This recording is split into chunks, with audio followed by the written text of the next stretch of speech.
Okay, let's do math expressions and solving math expressions. Now, there is only one way you can solve a math expression, and that is if they tell you what the variable stands for.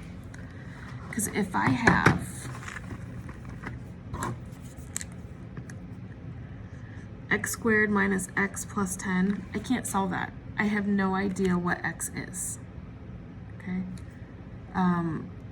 It's just not possible. X has to be the same exact number here as it is here. So this is not an easy problem to solve as is. But you can solve a math expression if they tell you what the x is.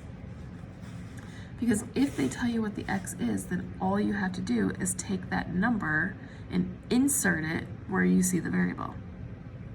So I'm going to rewrite this problem, but when I see a variable, instead of writing x, I'm going to write -2. So I have -2 squared minus 4 times -2 plus 10. Anytime I insert a number, especially when it's a negative, I put it in parentheses. So by order of operations, I do parentheses first, but there's nothing to do. So then I do exponent. 2 -2's is -2 times -2 is +4. Okay. Order of operations, I did parentheses, which there was nothing to do. I did exponents now to multiplication or division. Multiplication right there in the middle. Okay. Now, here is where we go a little bit different than before. When you multiply a number, you include the sign before it. Yes, it's a minus sign. If I were to take that 4 out, now it's a negative sign. So when you multiply, you're going to do -4 times -2 is +8.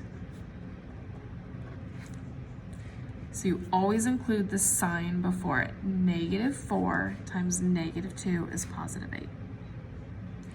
And now I brought down my 4 and I brought down my 10. And now I just have addition. So 4 plus 8 is 12. 12 plus 10 is 22.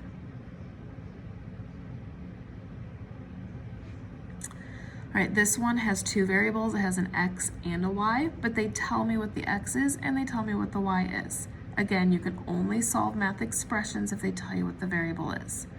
So I'm going to rewrite this, but now I'm going to put my numbers instead of my letters. So I have a -6, okay? It's a negative x, so that negative has to stay, but the x is also a negative. Plus y, which is 2, and then I have -6 minus 2. So I brought everything down, but I brought it down as a number. All right, so parentheses, nothing inside here, but I can do this one. If I have a subtraction problem with negatives, keep, change, change. And now I have two negatives, and when you have two negatives, you add. So -6 plus -2 is -8.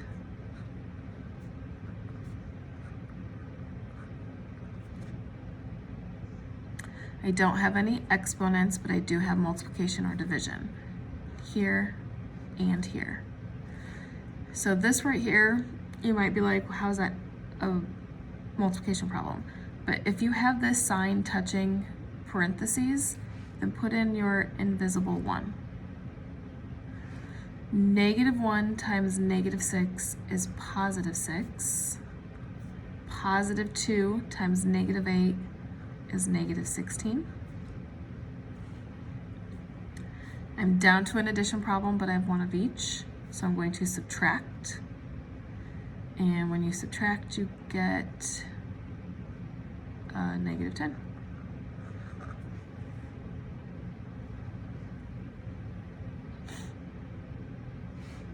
Okay. I have an N and a P, but they tell me what the N and the P are, so I'm going to replace it. So I have -2 and then -3 squared minus absolute value bar 6 N, which is -3, P, which is 2, absolute value bar.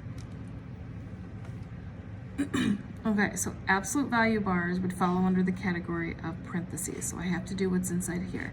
6NP is all three things touching, and when all three things are touching, that's multiplication. So I'm going to do this first.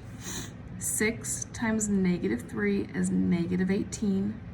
-18 times +2 is -36.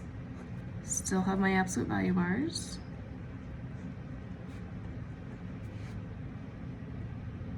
Okay, this is still parentheses. The absolute value of -36 is +36.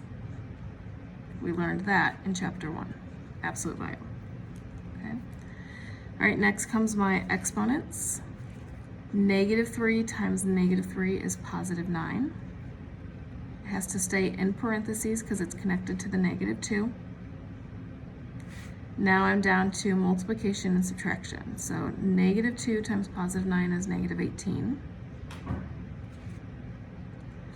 I have a subtraction problem with negatives, so keep, change, change. And now I have two negatives, so I add, and I get -54.